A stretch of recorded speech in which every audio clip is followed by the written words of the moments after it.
The fall of Earth. The skies over Earth burned crimson as the Zarkonian invasion fleet descended upon the planet. Humanity, despite its rapid technological advancements over the past century, found itself woefully unprepared for the onslaught that followed. The Zarkonians, a warrior race from the depths of the Andromeda galaxy, had set their sights on Earth as their next conquest. Commander Sarah Chen stood atop the ruins of what was once the Pentagon, her eyes fixed on the horizon where pillars of smoke rose from the wreckage of fallen cities. The last bastion of human resistance, a hodgepodge coalition of military forces from around the world, was crumbling under the relentless assault of the alien invaders. Status report. Sarah barked into her comm device, her voice hoarse from days of shouting orders and breathing in the acrid smoke of battle. "It's not good, Commander," came the reply from Dr. Ethan Rodriguez, the lead scientist of Project Lazarus. "We've lost contact with our forces in Europe and Asia. Africa is dark. South America is holding on by a thread, but it won't last long." Sarah closed her eyes, allowing herself a brief moment of despair before steeling herself once more. "And Project Lazarus?" "We're ready," Ethan replied, a hint of hope in his voice. "The cryopods are operational. We can preserve a small group of humans, our best and brightest, until the time is right to reclaim our world." It was a desperate plan, born from the realization that humanity could not win this war, at least not now. Project Lazarus proposed to place a select group of humans into cryogenic sleep, hidden away in a secret facility deep beneath the Earth's surface. They would sleep for centuries, perhaps millennia, until the Zarkonian Empire weakened or until humanity's allies in the stars could come to their aid. Sarah made her way through the rubble-strewn streets of Washington, D.C., dodging energy blasts from Zarkonian fighters that strafed the city.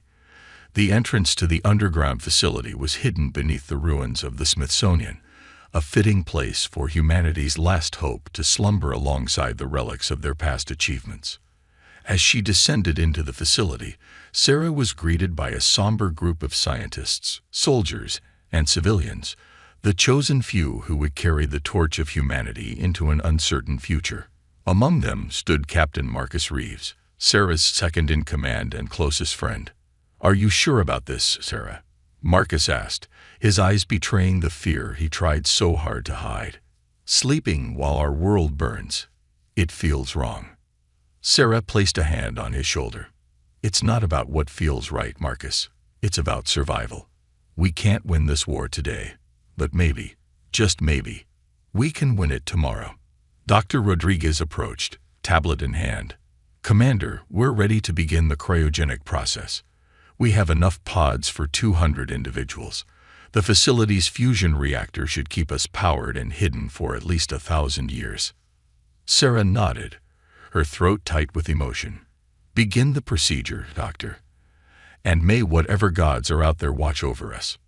One by one, the chosen few entered their cryopods. Scientists, engineers, soldiers, artists, a cross-section of humanity's greatest minds and talents. Sarah watched as Marcus entered his pod, giving her one last salute before the lid sealed shut. As the last pod was filled, Sarah turned to Dr. Rodriguez. "Is there anything else, Doctor?" Ethan hesitated, then handed her a small device. "This is a quantum-entangled communicator. Its counterpart is with a group of human colonies we managed to establish in secret beyond our solar system. If they survive, if they thrive, they may be able to wake us when the time is right." Sarah took the device, marveling at the hope it represented. With a nod of thanks, she entered the last cryopod. As the lid began to close, she took one last look at the facility that would be their tomb and their cradle. The cryogenic process began, and Sarah felt the cold seep into her bones. Her last thoughts before unconsciousness took her were of Earth, its blue skies, its vast oceans, its bustling cities. She silently vowed that one day, somehow, humanity would reclaim its home. Above ground, the Zarkonian forces celebrated their victory. The last pockets of human resistance were crushed, and Earth was declared a conquered world. The alien invaders began the process of reshaping the planet to suit their needs, unaware that deep beneath their feet, a spark of humanity remained, waiting to reignite. As centuries passed, Earth changed. The Zarkonian Empire expanded across the Milky Way, subjugating world after world. But empires, no matter how vast, are not immune to the ravages of time. Internal conflicts, resistance from other species, and the sheer logistics of maintaining control over such a vast territory began to strain the Zarkonians' grip on power. And in the depths of a hidden facility on a blue planet they thought they had fully conquered, 200 humans slept on, their bodies preserved, their minds filled with dreams of reclaiming their home and their destiny among the stars. Little did the Zarkonians know that their greatest challenge was yet to come, for when humanity awakened, it would do so with a vengeance that would shake the very foundations of their empire. Awakening to a changed galaxy. The first thing Sarah Chen felt as consciousness returned was a deep, pervasive cold. Her eyes fluttered open, adjusting to the dim blue light of the cryopod. For a moment, disorientation gripped her. Had it worked? How long had they slept? The pod's lid hissed open, and Sarah sat up, her muscles protesting after centuries of disuse. Around her, other pods were opening, their occupants stirring to life. Dr. Rodriguez was already up, checking vitals, and helping others out of their pods. "Commander Chen," Ethan said, his voice raspy from long disuse. "Welcome back to the land of the living." Sarah swung her legs over the side of the pod, testing her strength. "How long, Doctor?" Ethan consulted a nearby console. According to the facility's chronometers, just over 500 years. The weight of that number hit Sarah like a physical blow. 5 centuries, everyone they had ever known, everyone they had left behind, all long dead. Earth had been under Zarkonian control for half a millennium. As the rest of the sleepers awakened, Sarah and Marcus began organizing them. Scientists checked the facility systems, ensuring that their long sleep hadn't compromised their equipment or supplies. Engineers began powering up long-dormant technologies they had preserved for this moment.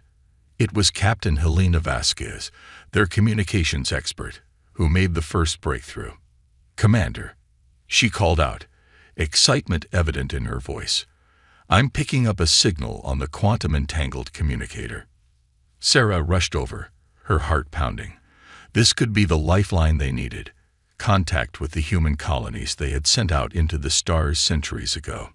The message that came through was garbled, distorted by time and distance, but its meaning was clear.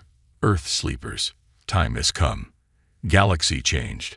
Meet us at the coordinates." "Can you clear it up?" Sarah asked, leaning over Helena's shoulder. Helena shook her head. "This is the best we can get.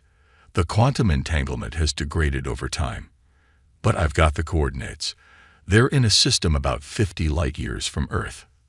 Sarah turned to the assembled group, her mind racing with the implications. "All right, people. We've slept for 500 years, but our mission hasn't changed. We're here to reclaim Earth and secure humanity's future. But first, we need to understand what we're up against." Dr. Rodriguez stepped forward. "Commander, I've been analyzing the atmospheric readings from our surface probes. The good news is that Earth's biosphere has largely recovered from the war. The bad news is that there's clear evidence of ongoing Zarkonian occupation." Marcus, now fully awake and in military mode, joined the conversation. "We need intel, and we need it fast. I propose we use the stealth shuttle we developed before the fall. It's designed to evade Zarkonian sensors. We can do a quick recon of the system, and then make for these coordinates." Sarah nodded in agreement. "Assemble a team, Marcus. You, me, Dr. Rodriguez, and Captain Vasquez. The rest of you, continue bringing our systems online and prepare for our return. If things go sideways up there, you're humanity's backup plan." As the chosen team prepared for their mission, Sarah couldn't help but feel a mix of anticipation and dread. What would they find on the surface of their changed world? And who, or what awaited them at the mysterious coordinates. The stealth shuttle, a sleek black vessel designed to absorb and deflect sensor scans, slipped out of the hidden hangar and into the night sky. As they ascended, the team got their first look at Earth after 500 years of alien occupation. The continents were largely recognizable, but strange, geometric patterns were visible on the surface. Vast Zarkonian cities and industrial complexes. What struck Sarah most, however, was the apparent lack of heavy defenses. They'd grown complacent, Marcus observed, his tone a mix of anger and satisfaction. They think they've won completely. As they broke free of Earth's atmosphere, they encountered their first major shock. The space around Earth was busy with traffic, not just Zarkonian ships, but vessels of various designs and origins. "My God," Helena whispered, her eyes wide as she studied the sensor readings. It's like Earth has become a galactic hub." Dr. Rodriguez's fingers flew over his console. "I'm picking up communications in dozens of languages, most of them unknown to us. The Zarkonians seem to be using Earth as a central point in some kind of interstellar empire." Sarah's mind raced with the implications. Earth, their home, had become the heart of the empire that had conquered them. It was a bitter irony, but it also presented opportunities she was eager to exploit. "All right, we've seen enough," Sarah declared. "Helena, set a course for the coordinates we received. Let's find out who our mysterious benefactors are." The journey to the provided coordinates took several days, during which the team pored over the data they had gathered. They learned that the Zarkonian Empire, while still powerful, was not the monolithic force it had once been. Other species had been incorporated into its structure, some willingly, others through conquest. There were whispers of resistance movements, of splinter factions within the empire itself. As they approached their destination, a star system with a single habitable planet, they were met by a small fleet of ships unlike anything they had ever seen.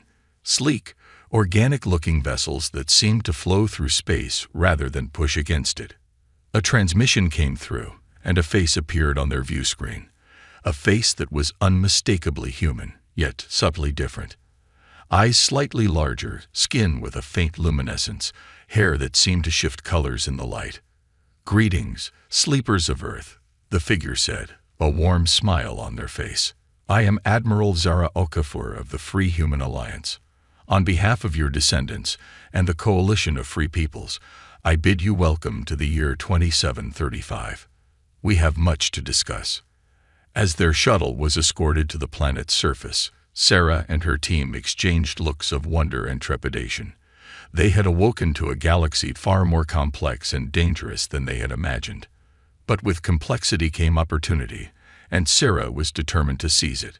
The human race, it seemed, had not only survived but had found its place among the stars. Now, with the awakening of Earth's lost children, the next chapter in humanity's story was about to unfold, a chapter that would reshape the galaxy itself. Building the Resistance.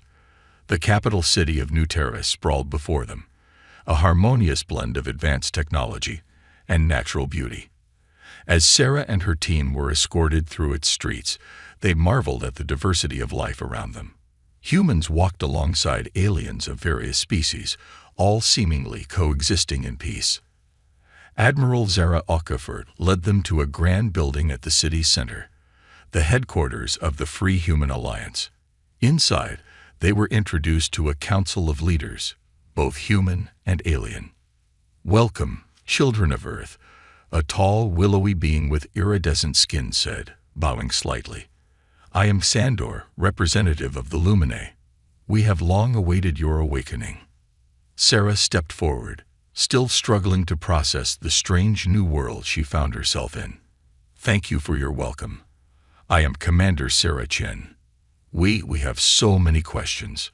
Zara nodded understanding. "And we have much to tell you. Please, sit. This may take some time." Over the next few hours, Sarah and her team received a crash course in 5 centuries of galactic history. They learned of how the human colonies, forewarned by Earth's fall, had gone into hiding.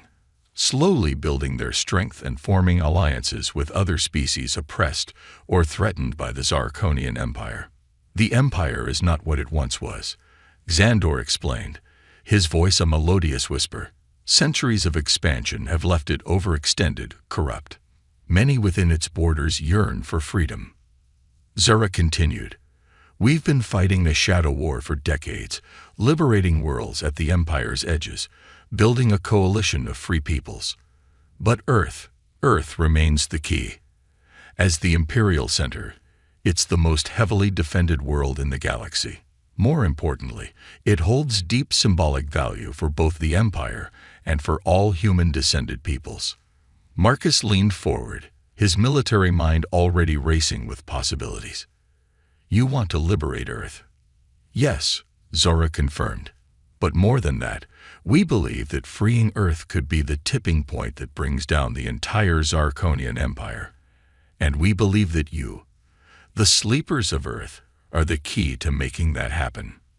Dr. Rodriguez, who had been quietly absorbing everything, spoke up. "How? We're hopelessly out of date. Our technology, our knowledge." Xandor's skin rippled with colors that seemed to convey amusement. "On the contrary, Doctor, your minds, unburdened by centuries of imperial propaganda and restrictions, may see solutions we cannot. And your technology, while primitive in some ways, may hold the key to breaching imperial defenses." The meeting continued late into the night. Plans were made, strategies discussed. The sleepers would be integrated into the Free Human Alliance, bringing their unique perspectives and hidden technologies to bear against the Empire. Over the following weeks, Sarah and her team worked tirelessly to catch up on centuries of scientific and cultural development. They were amazed by the advancements: quantum communication, gravity manipulation, even the beginnings of faster-than-light travel. But they also found areas where humanity's old knowledge could be combined with new discoveries to create powerful new technologies. Dr. Rodriguez collaborated with Lumine scientists to develop a new form of stealth technology, combining Earth's old radar-absorbing materials with the Lumine's mastery of light manipulation. The result was a cloaking device that could render ships nearly invisible to Imperial sensors.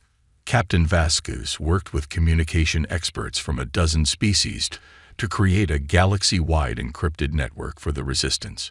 Using a combination of quantum entanglement and old Earth spread spectrum techniques, they built a system that allowed real-time coordination of forces across vast distances. Marcus threw himself into studying the new forms of warfare that had developed. He was particularly intrigued by the Volcarin, a species of silicon-based lifeforms who could interface directly with machines. Together, they developed new tactics combining human unpredictability with Volcarin precision. But it was Sarah who made perhaps the most significant contribution. Drawing on her knowledge of Earth's long history of resistance movements and asymmetric warfare, she helped design a galaxy-wide insurgency. Sleeper cells were activated, supply lines disrupted, and Imperial loyalties tested. "We won't win this war with a single grand battle," Sarah explained to the Alliance leadership. "We won't win this war with a single grand battle," Sarah explained to the Alliance leadership. "We'll win it by 1,000 cuts, by turning the Empire against itself, by making every world, every ship, every soldier question their loyalty." Her strategy was met with both excitement and trepidation. It was bold, risky, and utterly human in its audacity. But as the weeks turned to months, and the months to a year, the results began to speak for themselves. Across the galaxy, Imperial supply lines were disrupted by precision strikes. Colonial worlds, long restless under Zarkonian rule, erupted in carefully coordinated rebellions. Whispers spread through the ranks of the Imperial fleet, tales of the long-lost humans of Earth returning to reclaim their homeland. But the Empire was far from defeated. As news of the growing rebellion spread, the Zarkonian leadership tightened their grip. Loyal worlds were fortified, rebel sympathizers were purged, and Earth itself was turned into an impregnable fortress. "They're scared," Marcus observed during a strategy meeting. For the first time in centuries, the Zarkonians are truly afraid. Zara nodded, her bioluminescent hair pulsing with a mix of emotions. Fear makes them dangerous, but it also makes them predictable. They're pulling back, consolidating their forces around key worlds. Sarah saw the opportunity immediately. Then we strike at their heart. We take Earth. The room fell silent. Even after a year of preparation, the idea of assaulting the Imperial Center seemed like madness. Earth was defended by the largest concentration of Zarkonian military might in the galaxy. Xandor, ever the voice of caution, spoke up. Commander Chen, even with our combined forces, a direct assault on Earth would be suicide. Sarah smiled, a plan already forming in her mind. Who said anything about a direct assault? Over the next few days, Sarah outlined her strategy. It was daring, complex, and relied heavily on the unique combination of old Earth tactics and new alien technologies they had developed. The plan called for a multi-pronged approach. First, they would use their new stealth technology to infiltrate small teams onto Earth's moon, establishing a hidden base right under the Empire's nose. From there, they would launch a series of surgical strikes on Earth's orbital defenses, using the Volcrans' machine interfacing abilities to sow chaos in the Imperial fleet's systems.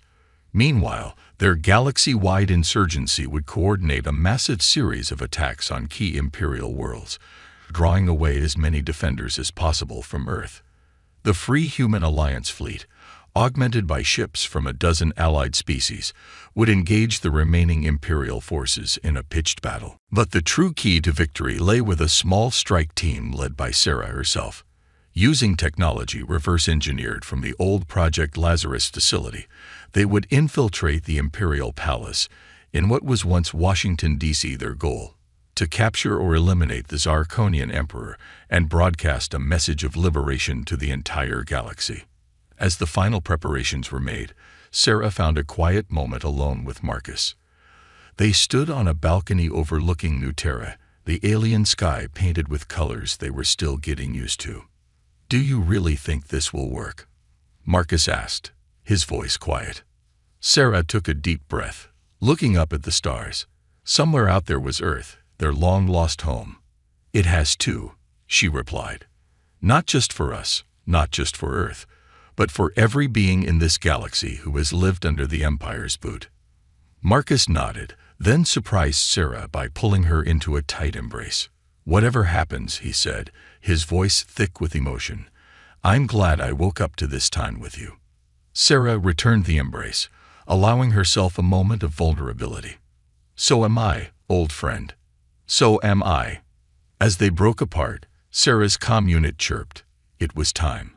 The final briefing was about to begin, and after that, they would embark on the most audacious liberation campaign in galactic history. Sarah squared her shoulders, her eyes glinting with determination. "Let's go remind the galaxy why humanity should never be underestimated."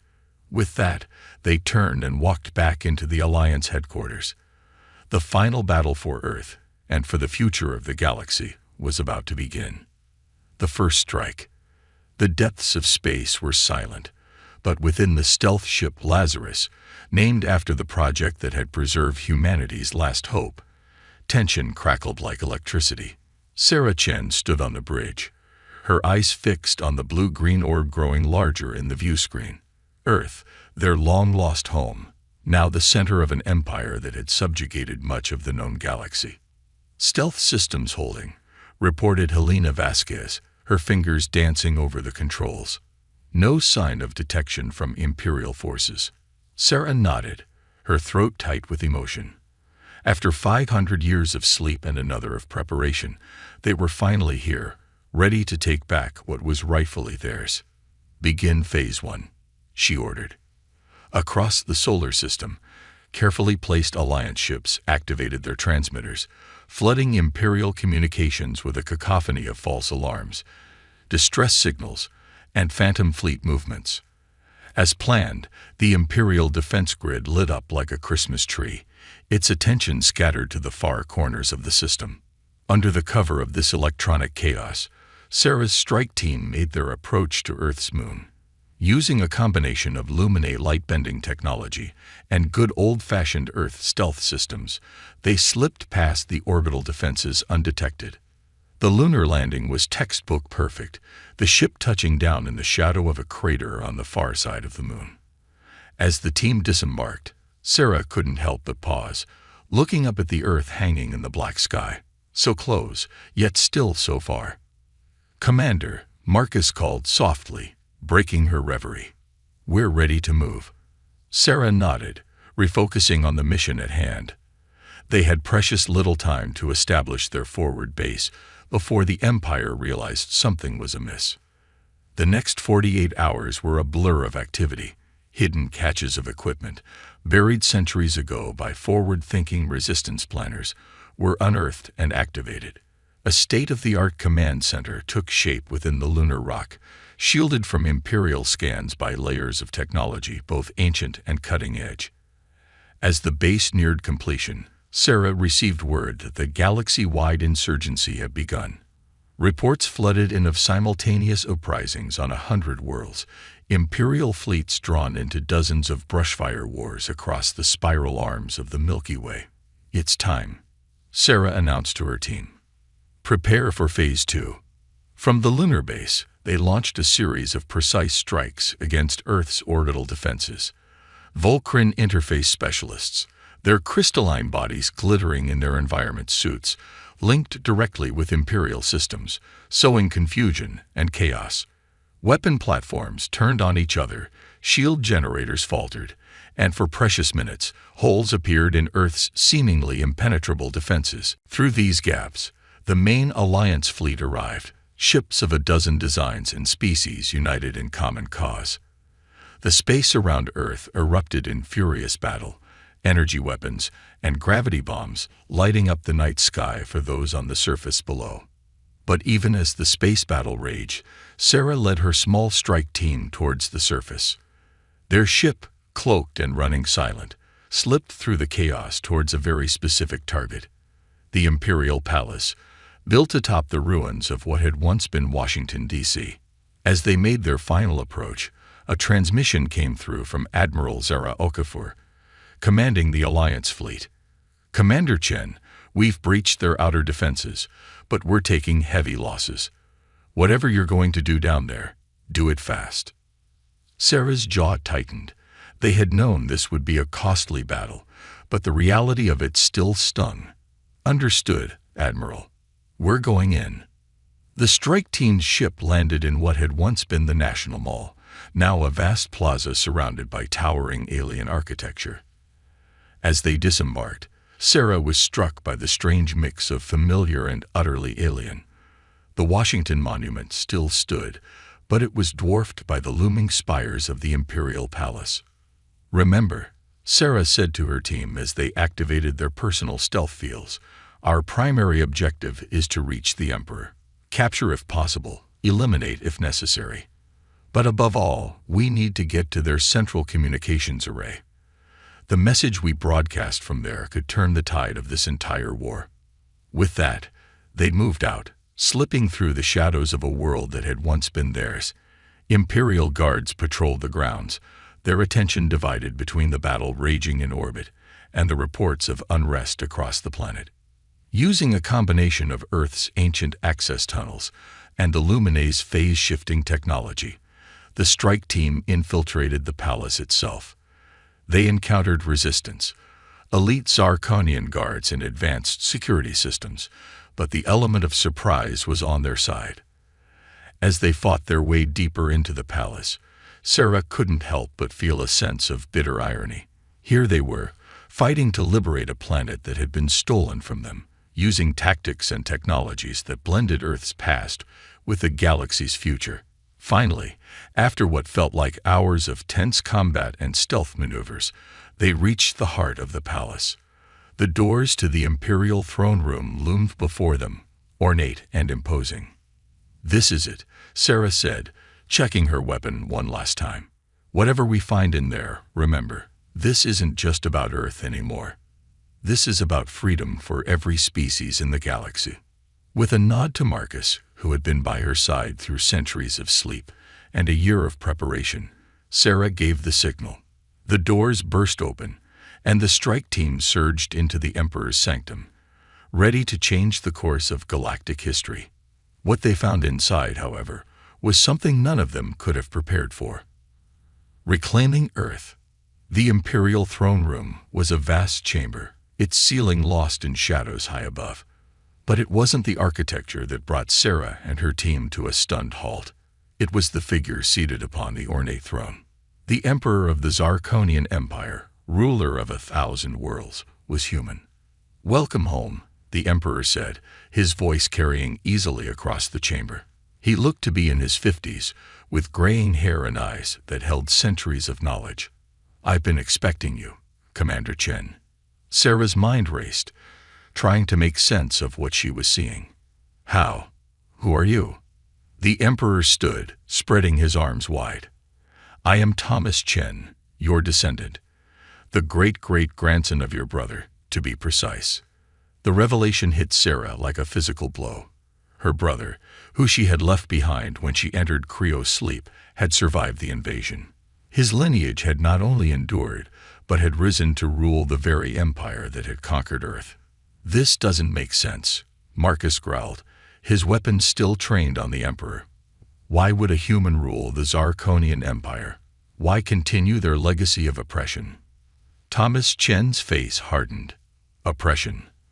I have guided this empire for over a century, transforming it from within. Yes, we still call it the Zarkonian Empire, but look around you. Humans hold positions of power throughout the galaxy.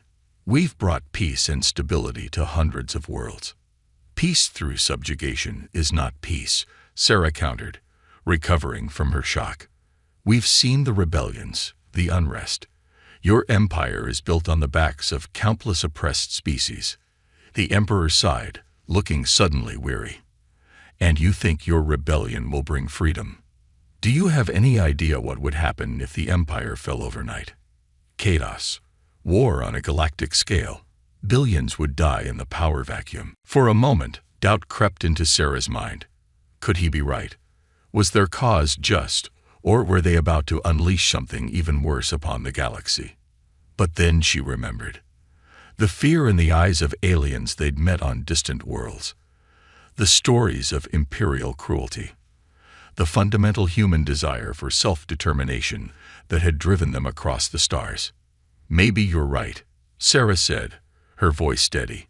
"Maybe the fall of the empire would bring chaos, but it would be honest chaos, the chance for every species, every world, to choose its own path. That's what we fought for 500 years ago, and it's what we're fighting for now." She raised her weapon, aiming it squarely at the Emperor. "Step down, cousin." And this peacefully. For a long moment, Thomas Chen stood motionless, the weight of galaxies seeming to rest on his shoulders. Then, slowly, he nodded. Perhaps it is time. I had hoped to guide the Empire to a gentler future, but maybe that was always an impossible dream." He reached for a control panel on his throne. "I'm dropping the palace's defenses and opening a channel to the Imperial fleet. The next words spoken here will be broadcast across the galaxy. Choose them wisely, Commander." Sarah stepped forward, her heart pounding.